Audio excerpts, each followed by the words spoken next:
A great deal of research was done into this topic by the dentist Dr. Weston Price about 100 years ago. Dr. Price was a highly respected American dentist and researcher who conducted a lot of research into both root canals and the impact of the Western diet on jaw development and dental disease.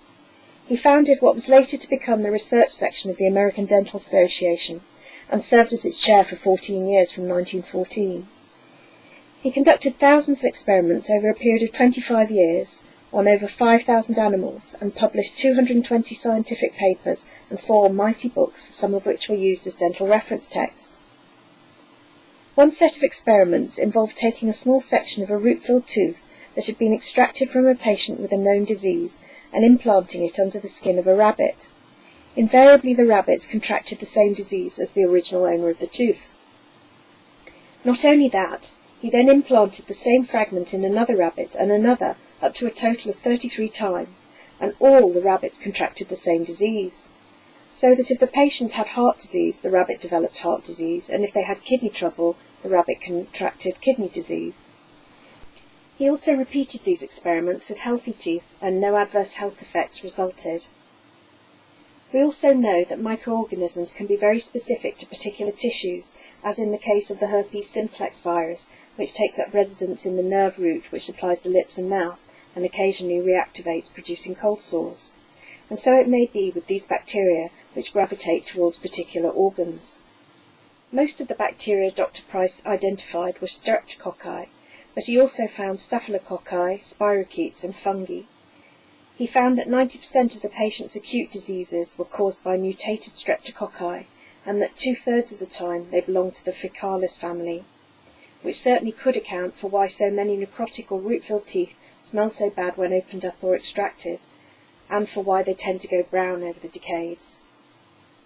He also found that if an individual had more than one root canal treated tooth, that they could have different microorganisms infecting each one of the treated teeth, and that these could be causing a variety of ailments at the same time.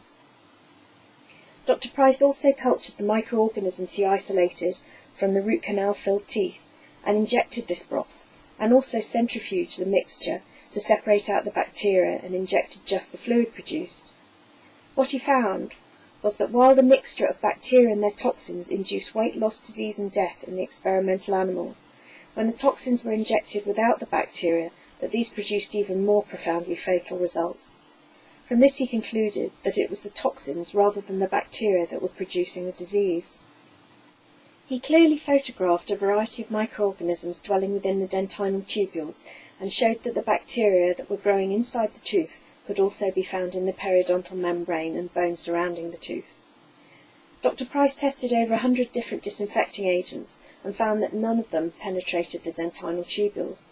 Even when he heat sterilized teeth under laboratory conditions, they still became infected within 24 to 48 hours. He also found that if pus or infection was present, that this was an indication that the immune system was successfully controlling the infected tooth and that such patients were healthy. However, the presence of condensing osteitis, or a dense layer of bone surrounding the tooth, was often an indication that the immune system was losing or had lost the battle and was attempting to wall off the offending tooth, and these individuals suffered more serious consequences from their infections. He also noted that about 1/3 of patients who had strong immune systems appeared to tolerate root canal-filled teeth fairly well, and that typically these people had no family history of degenerative disease.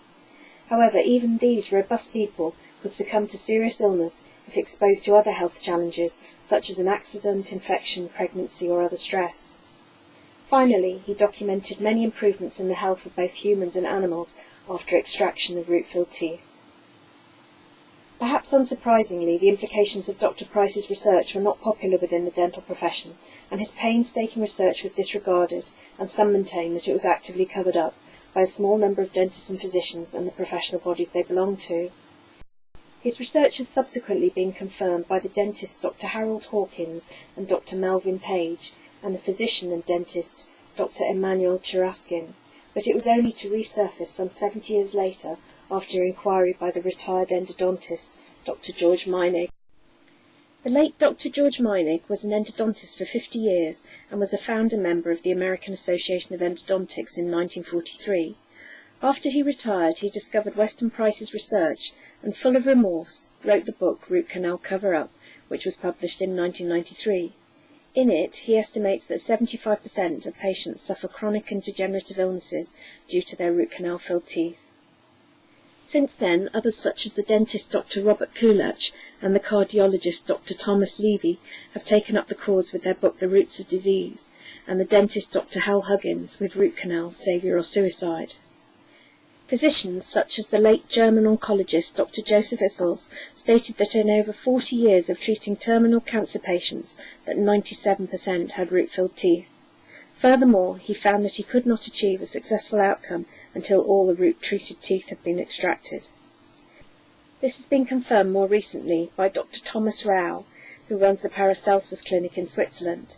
He checked the records of the last 150 breast cancer patients that had been treated at the clinic and found that 98% of them had one or more root-filled teeth, and also that the root fillings were on the same meridian as the original breast cancer tumour. In the case of the breast, the governing meridian passes through the second premolar or bicuspid tooth, and this connection has also been observed by others, including the holistic physician Dr. John Diamond.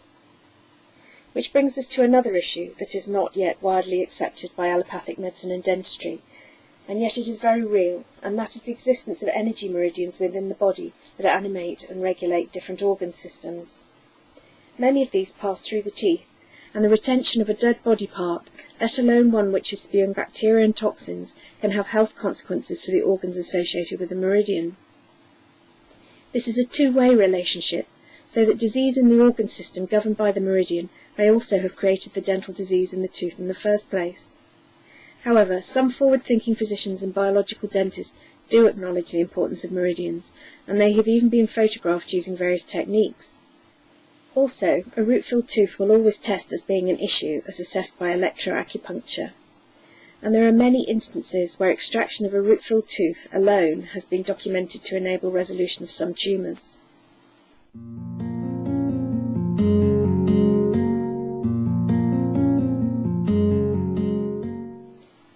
Dr. Price's findings have been confirmed more recently using modern techniques.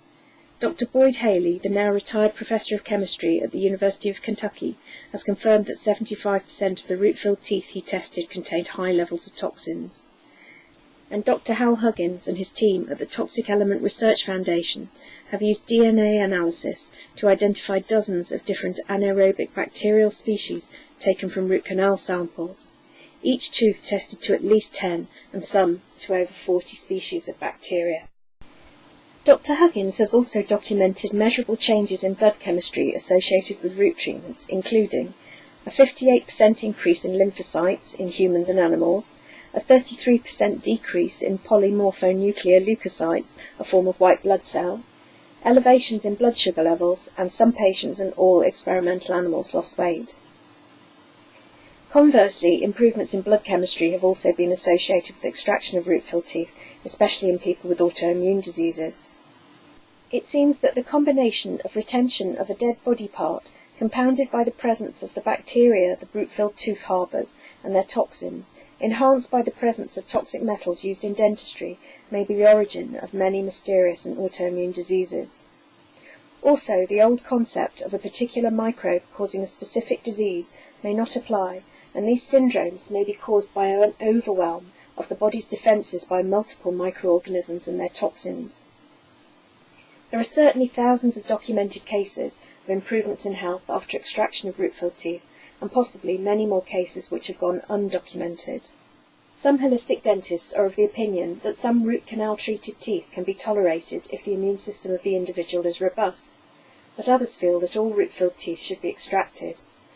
X-rays are known to be a poor way of assessing the toxicity of a root-filled tooth, and various methods involving taking saliva samples have recently been developed, although their effectiveness is not known. Before making any decision, make sure that you are fully informed and that you see a biological dentist conversant with the danger of developing cavitations after extraction. See the Dental Cavitations movie for more on this topic. Needless to say, the official position of the American Association of Endodontists is that root canal treatments are safe and effective. The whole concept of holistic care demands that the individual takes responsibility for their own health. However, because most dentists don't accept the problem posed by root canal treatments, they are not informing their patients of the potential risks, and so they remain in the dark when subsequently confronted by a serious or chronic ailment as to the potential cause. Also consider the possibility that any replacement of a root-filled tooth is likely to involve the use of a variety of metals which may create their own health problems, as documented in my book, Chronic Fatigue, ME and Fibromyalgia, The Natural Recovery Plan.